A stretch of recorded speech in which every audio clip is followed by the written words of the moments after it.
Hi guys, today a bunch of people came to my channel and big respect to John Humanity who sent me just a huge amount of people made an advertisement about me, something like that. So thanks a lot, and I hope you guys won't be disappointed by the information which is gonna be presented here.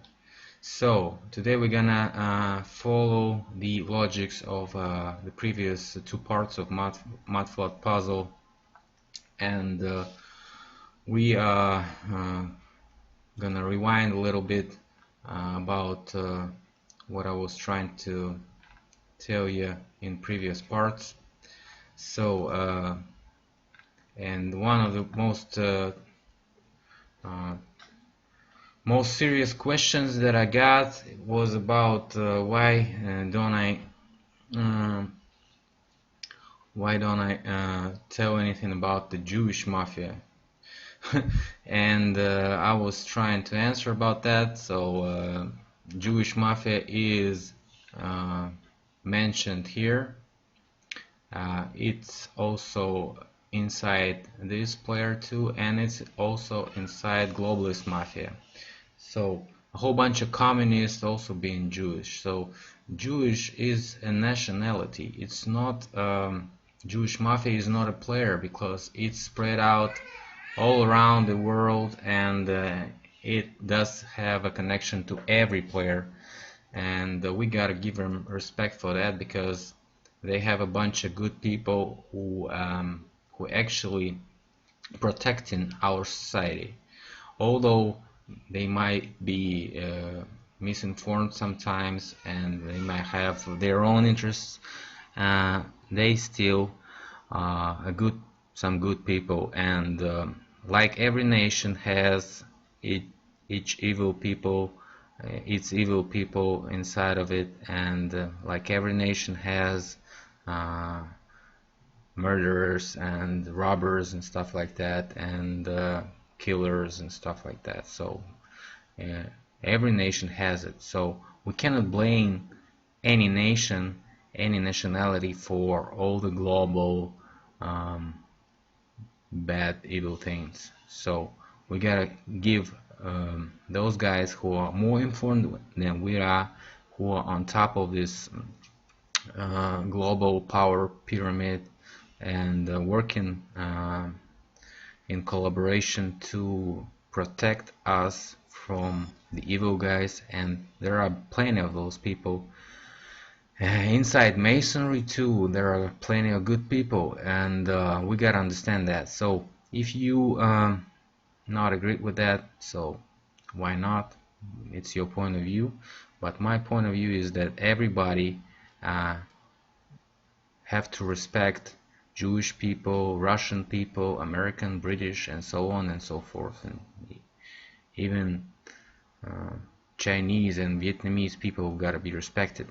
And we cannot just blame people for their nationality, for their race or skin color.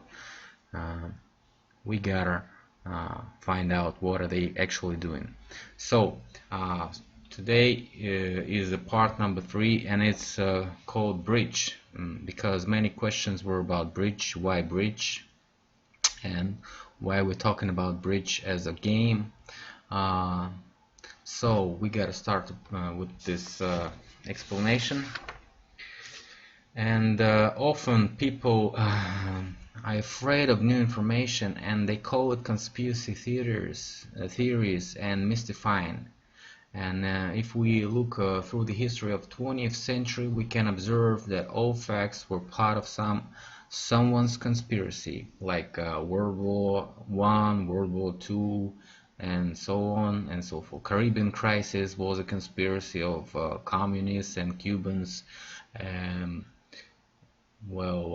Vietnam War was a conspiracy of somebody else, and so we can like pick and choose any kind of fact from the 20th century, and we can understand that that was someone's conspiracy. Even now we can analyze every situation in our present time, but we cannot see which conspiracy will actually become real until it has been performed. So our job is to analyze all the available conspiracies and see if they are true or false. That's our job, because we are the awakened people, and we have to uh, realize that we got in this game, and we are some type of observers, some type of you know, people. We bought tickets to this match and we gotta watch it. So we can observe the facts and make our own conclusions and literally guess what is going on, what is going to happen, and so on. So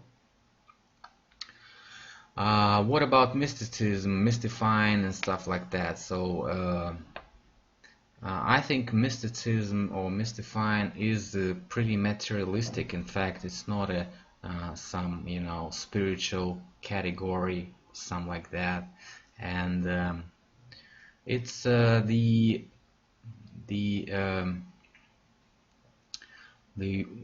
human thinking. It just depends on it, because it's one of the qualities of human thinking, of human understanding, of human intelligence. Like if we talk about the brain development, which is obviously a function of every human brain, it can be developed, but it is based on what it was developed till like 3 years old, and it's a well-known fact. Although the brain is growing in size, it's it has like brain connections which are developing and stuff like that, but it all our intelligence and creativity and thinking is based on what we have got until 3 years old.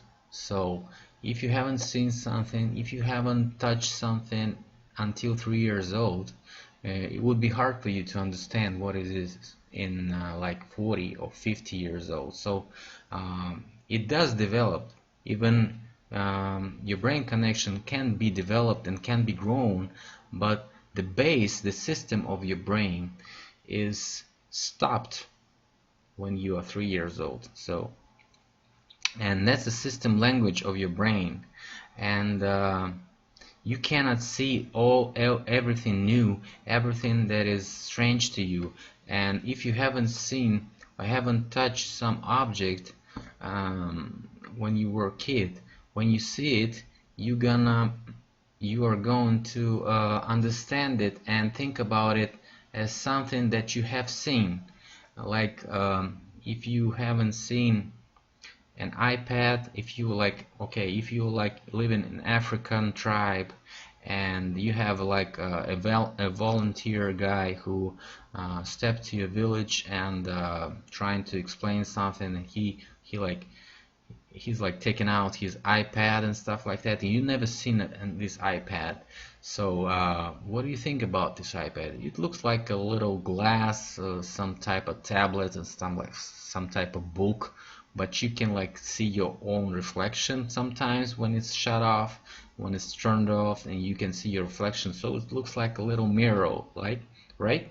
And when this volunteer, and you can see that when he turns on his iPad, like, or maybe turns off, you can see like a little apple on this iPad, like it's loading and stuff like that. But you don't understand the technology, you haven't seen it before, your brain is not ready. You have this cognitive dissonance situation, and this is different reality for you, because he is like, you know, having voice control. He says like, okay Google, turn on like FaceTime and connect me to like John Doe, and the FaceTime finds this, you know, contact of yours, and he connects you to this John Doe, and you have a Skype conference or maybe FaceTime conference with him, and you see the face of this little guy from village from African tribe. He sees this face inside this tablet and he doesn't understand what the hell is going on.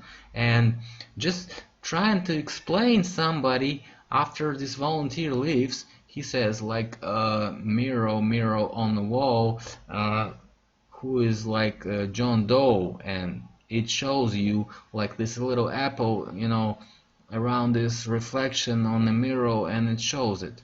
Why does it know? Why does he know reflection? Because he's seen it in the water, he's seen it in some glass, or maybe he's in a mirror, but he cannot understand the technology.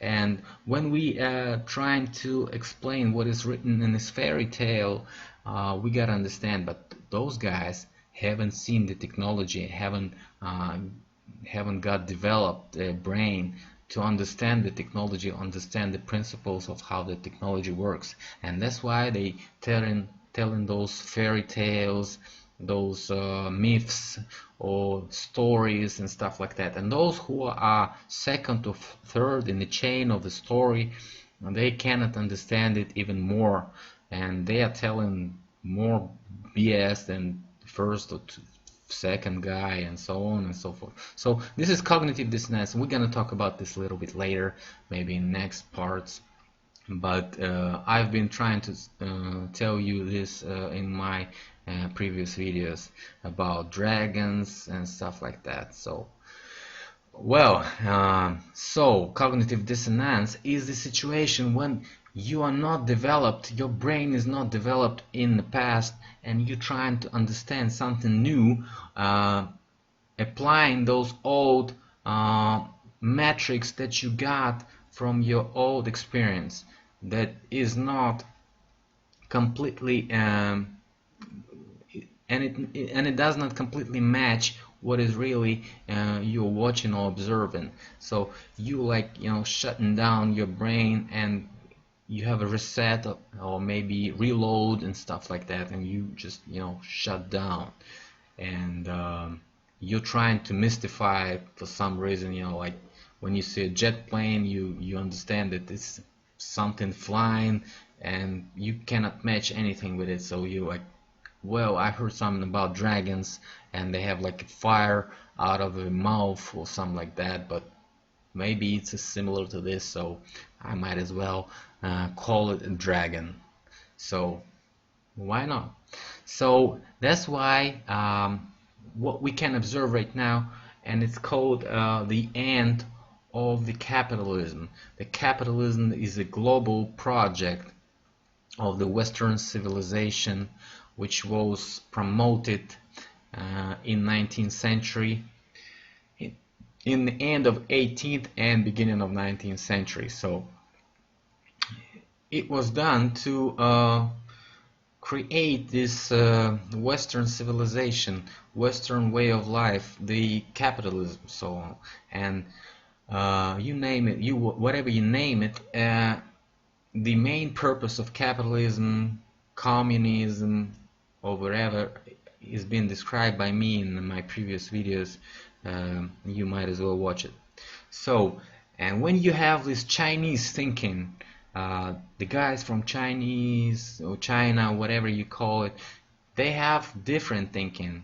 And once you give Chinese the global power, once you give those Chinese people the power to explain themselves, you won't be able to understand anything they are talking about, because you can surely interpret and repeat what they're saying in your language, but it's gonna be abracadabra, stuff like that. You cannot understand what are they gonna do.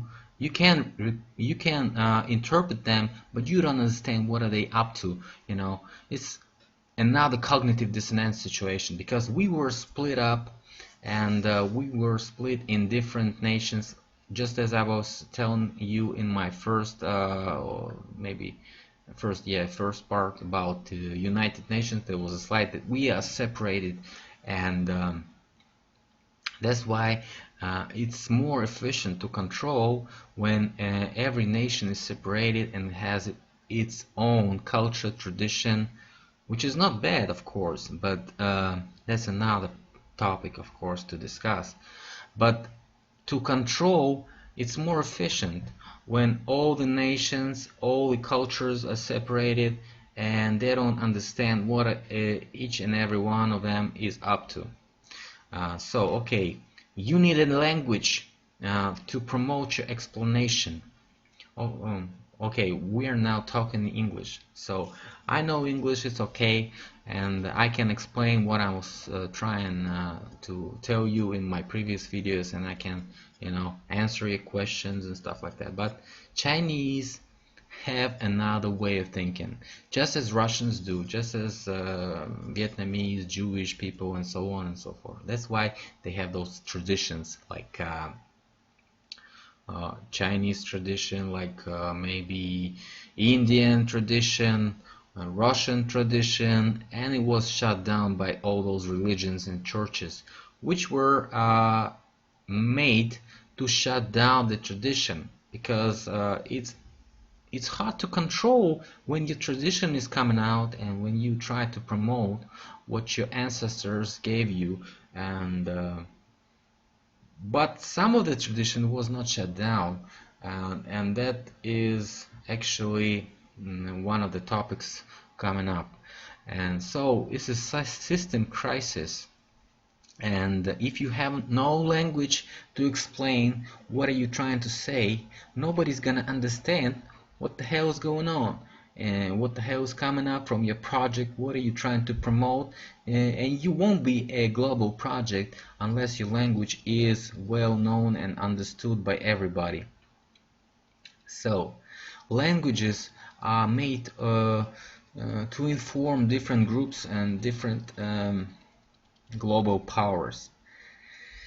Okay, maybe we're done with this explanation. So this is all connected in one chain of logics, and you gotta review what I was trying to say if you didn't understand what I was trying to say. So okay,